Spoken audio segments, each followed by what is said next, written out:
Sir जय Hind. Major general राजन Kochhar sir, जय हिंद। बहुत बहुत शुक्रिया समय देने के लिए। Thank you sir.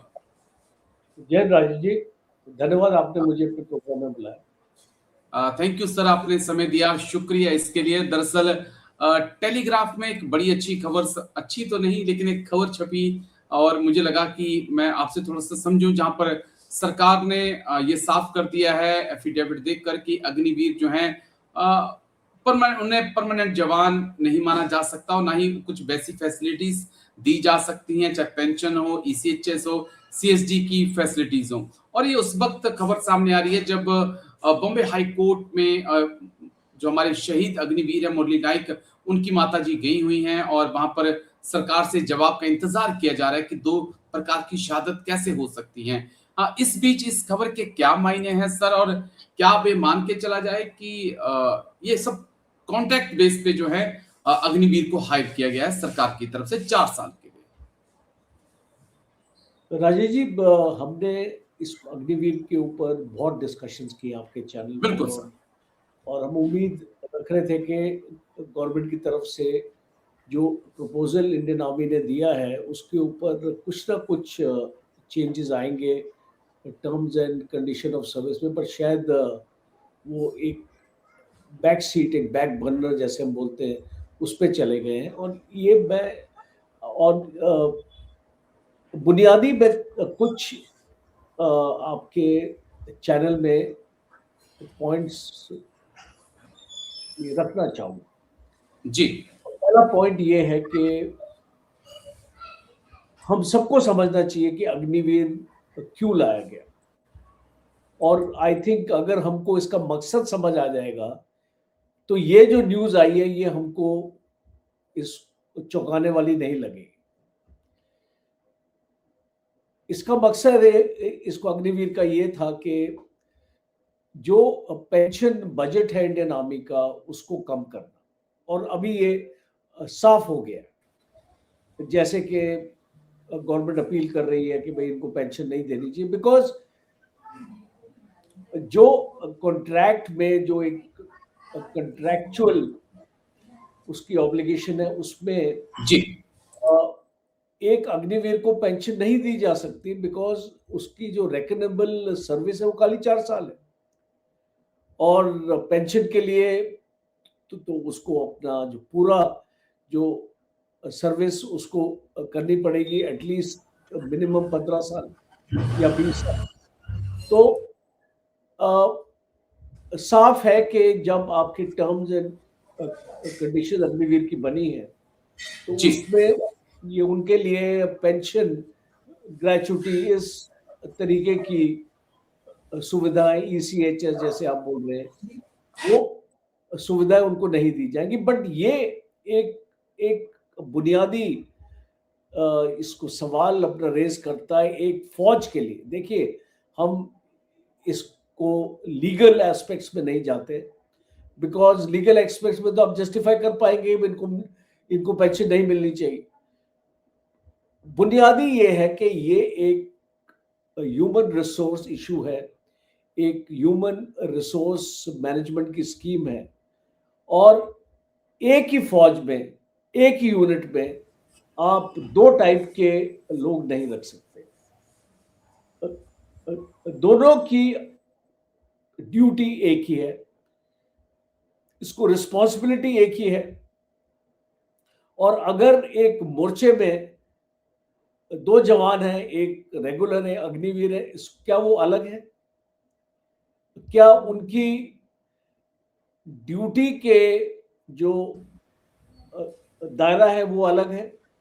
जी, वो नहीं है। एग्री। जब एक ही ड्यूटी कर रहे हैं, जब इसको एक ही चुनौती उनके सामने है, तो उनमें भेदभाव क्यों कर रहे हैं? It is like, I am making a strong statement, it is like एक शेड्यूल कास्ट आपने क्रिएट कर दिया एक यूनिट के अंदर, कि अगर आप इसको अग्निवीर हैं तो आपका औहदा और आपकी इस तरीके की टर्म्स एंड कंडीशंस वही है। बट इस लड़ाई के टाइम पे आपको उतना ही आपकी सामने चुनौती है जो एक रेगुलर सोल्जर को, इसीलिए बुनियादी आई थिंक ये जो स्कीम है इसको टाइम आ गया रद्द करने के लिए, बिकॉज ये फौज के मोराल के साथ खेल रही है। और एक स्ट्रॉन्ग स्टेटमेंट मैं दे रहा हूं आपके चैनल पे, एक फौजी जो होता है, एक यूनिट कमांडर जो होता है, उसके दो तरीके के उसके पास सोल्जर्स नहीं हो सकते।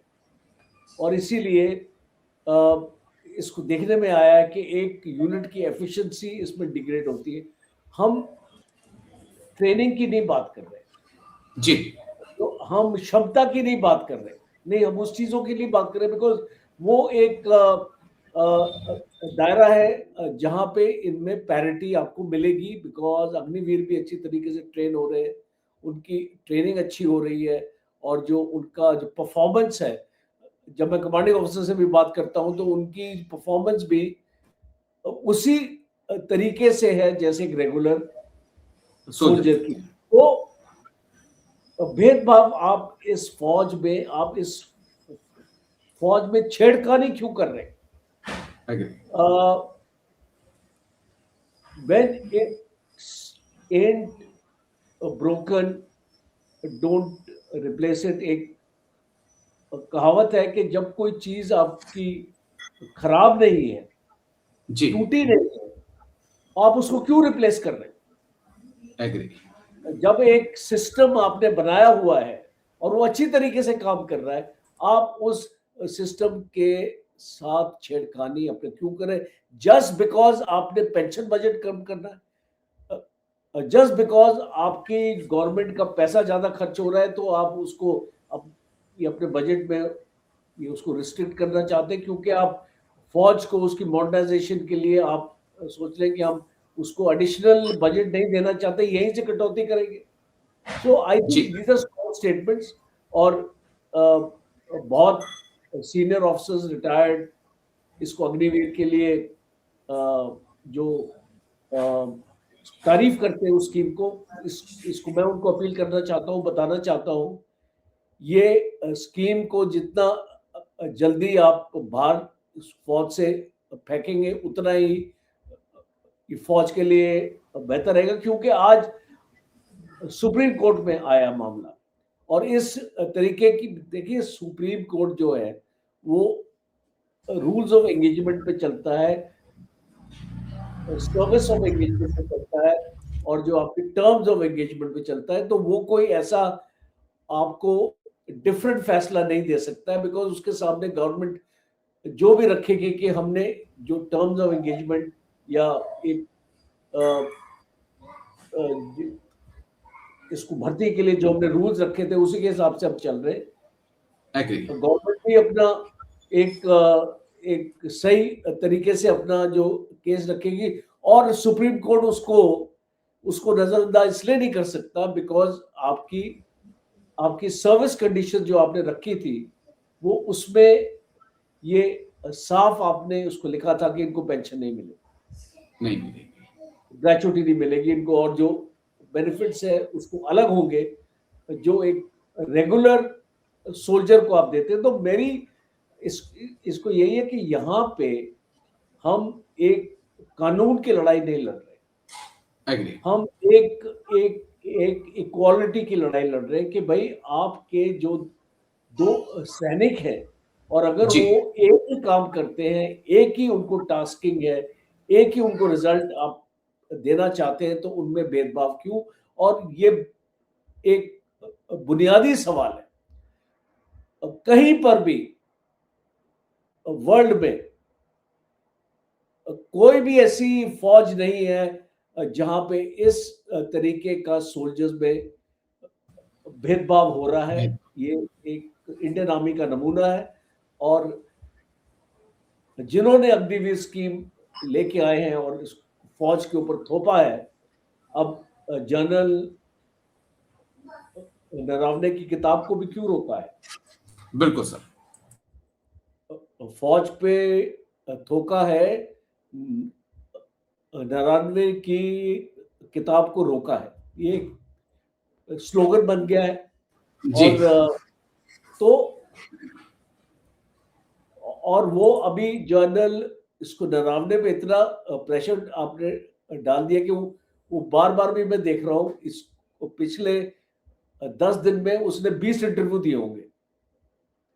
और वो इसको जस्टिफाई करने लगा है बिकॉज़ उसके ऊपर आपने प्रेशर इतना डाल दिया इस रिटायरमेंट के बाद, और अब वो अपनी डिफरेंट लाइन ले रहा है। तो this is very unfortunate, and I think जो काम आप कर रहे हैं, आपका चैनल, आपके व्यूअर्स, और आई थिंक गवर्नमेंट तक ये चीज पहुंचनी चाहिए। कितनी सुनवाई हो रही है नहीं हो रही है हमको पता नहीं है, पर जो इंडिकेशन आ रही है वो एक फौज के लिए सही नहीं है, अच्छे बिकॉज एक देश की नेशनल सिक्योरिटी का सवाल है और उसमें हम कॉम्प्रोमाइज नहीं कर सकते।